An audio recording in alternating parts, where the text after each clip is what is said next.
Hello and welcome back to Retfurb. So on today's video I've got this Game Boy Pocket that I'm going to be modifying with an IPS screen. So I'm just demonstrating this particular Game Boy has had a backlight mod previously. As you can see, it's not the greatest quality modification because you've obviously still got the original screen in there. I mean, it's okay. It serves a purpose and it wasn't particularly dear at the time when it was done.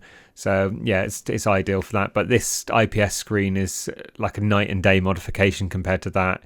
The quality is so much more better. It's the best Game Boy screen mod that I've done so far. I've done other IPS screens on like Sega Game Gears and things like that, which have been on the channel. But yeah, this one is really good quality. It's from Funny Playing. I think it's the name of either the company or the website. So we need to get inside the Game Boy Pockets. There's 6 screws that need to be removed from the back of it. There's 4 that you can see, and then there's 2 in the battery compartment.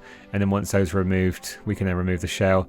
This Game Boy has had a few mods already. It's had the rechargeable lithium battery in it. So just need to be obviously wary of that, taking it out and being careful with the plug. You don't want to damage it. Obviously, if you're doing this to a standard Game Boy which hasn't been modified before, you won't have that in there. It will just be the batteries. So now we need to get the circuit board out and then we can get access to the original screen and the backlight mod.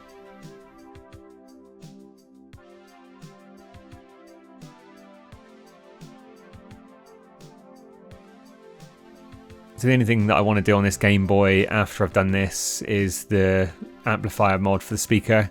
It is a little bit quiet. I've got the mod, I'm just waiting to do it, which will be on the channel shortly. And now just removing the original ribbon cable for this original screen. So with the backlight mod, there was 2 wires that had to be soldered in previously, so I've got to remove them.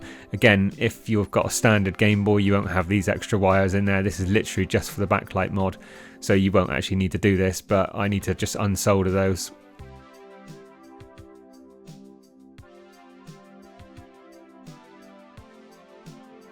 And just removing that backlight panel.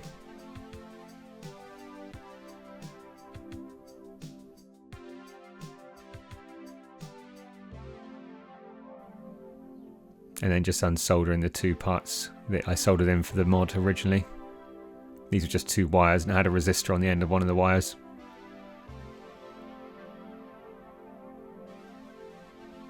And then just peeling out the original screen.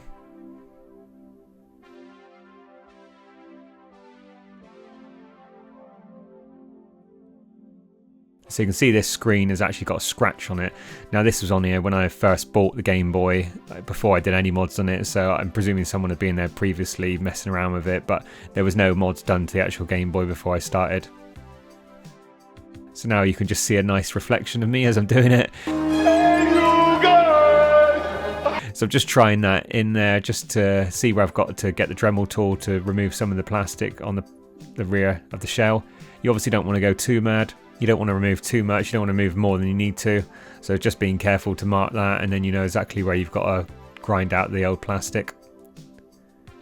And just removing the screen protector.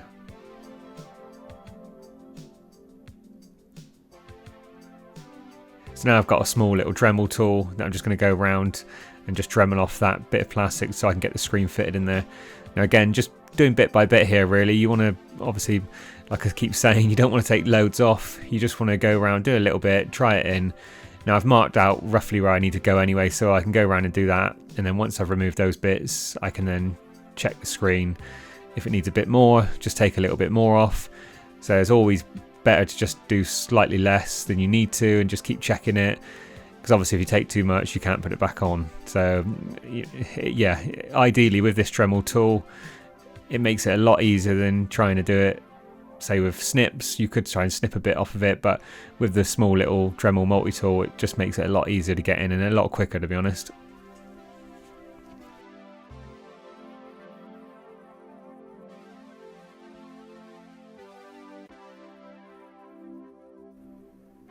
So even though I've sped up all this process, I'm actually showing the whole process just so you can see exactly what was being removed.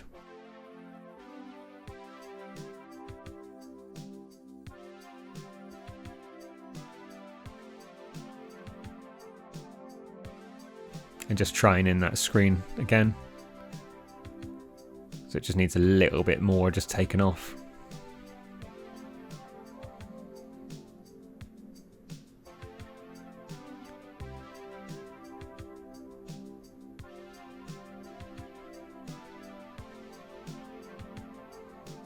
And just making sure that ribbon cable lines up okay.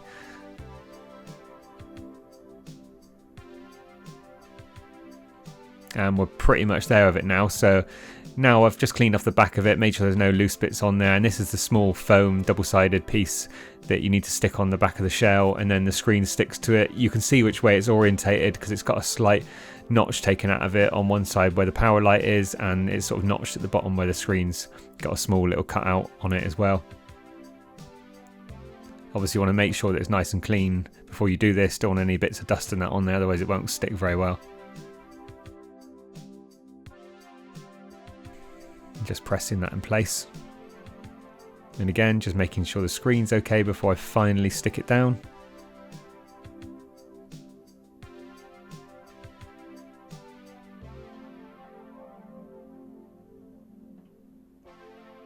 And just exposing the other side of the double-sided tape, and then we can just remove the screen protector off of the new screen and then stick that down in place.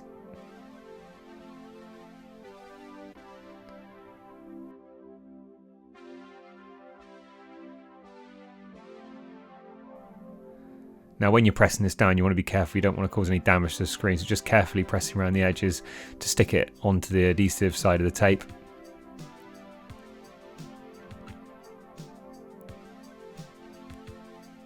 And now I'm just putting on the new screen protector for the shell.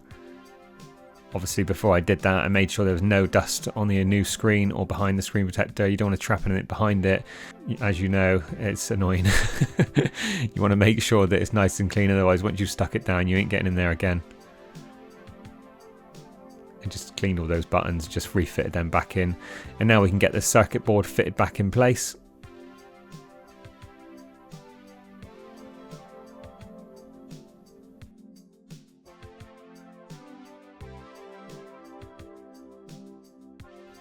And just carefully fitting that ribbon cable back in and then locking it back in place.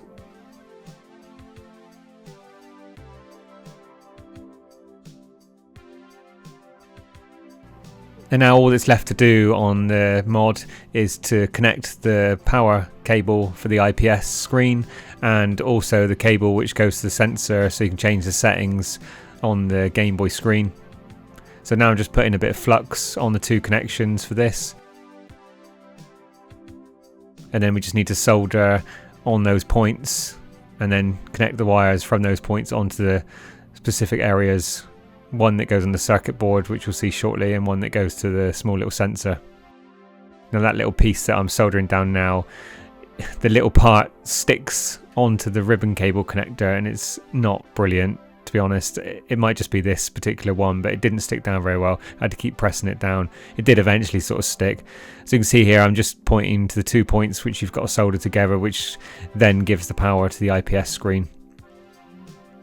So just soldering the small little wire on the ribbon cable and then just moving that in place to solder it onto the switch point.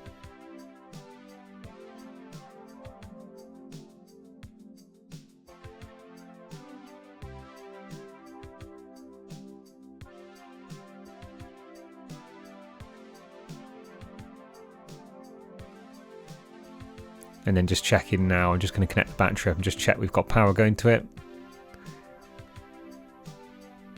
Which we have, so that's good. And just trying a game in there. Which you can see loads up all okay. So now I'm just going to connect this small little sensor. So this is the little sensor that goes in behind the shell, and you'll see exactly how it works shortly, in which will then do all the adjustments for the IPS screen. You can change the different various color combinations and various different combinations of settings that are on there. And just using a small piece of double-sided tape just to hold that inside of the case. So I'm just sticking this to the top part of the case. All it does, it just senses your finger when you touch over it.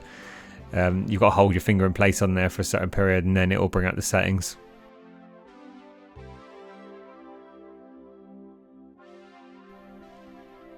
Just making sure that's stuck down all okay.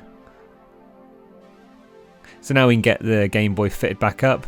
So obviously if you had a standard Game Boy, you wouldn't have the rechargeable battery like I said before. So you just need to fit that Game Boy case back together, get the screws back in there, and then we can give it another demo and make sure it's all working okay. So like I said before, this Game Boy mod is really good. I really like it. It's made the Game Boy a hell of a lot more usable. I would definitely recommend an IPS screen for the Game Boy Pocket and probably any other Game Boy, to be honest. But it's just made it so much nicer. So now I'm going to do a quick demo of the Game Boy working now with the new screen. You can see exactly what it looks like.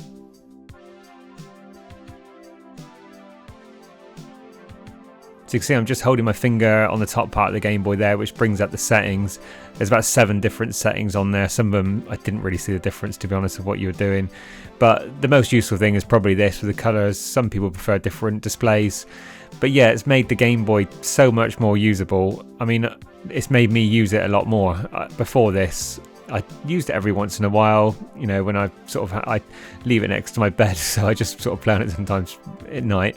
But yeah, now with this IPS screen, it's just, you know, the quality of it is brilliant. It's like you can see everything so clear. With the backlight, yeah, it was okay. It was a cheap little mod, the backlight, but the quality of it just wasn't brilliant because you still had that original screen. You know, you could sort of hold it at different angles. It wouldn't be quite so good to view. But with this IPS mod, it's just made it so much nicer, and you can just see the quality of it is just brilliant. So I would definitely recommend it if you're on the fence about doing it and you're thinking, oh, I don't know, it might be a little bit difficult to do. It's relatively straightforward, to be honest, and it's 100% worth it. You can just see here, I keep saying it just looks so good. It's made it a lot more usable. I know the Game Boy's not in colour, but this is just definitely a mod that's worth doing. Thanks for taking the time to watch the video. It's really appreciated. Please like and subscribe, and we'll see you on the next one.